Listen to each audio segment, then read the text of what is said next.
ልጅ ነው ልጆች ነው ያለህ አንተ? አንድ ቀጥለሰው ስንት ነው ያንቺ? እሺ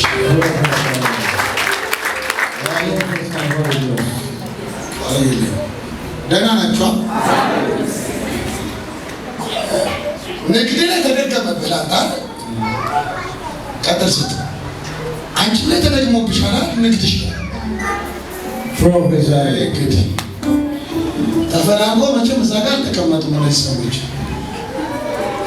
የአባቴ መልአክ የሁለታችሁንም ነገር እንዲህ ያደርጋል። አዲስ መጽሐፍ ለሁለት ሲከፈት እንደ አዲስ ነገራችሁን አስተካክሉ።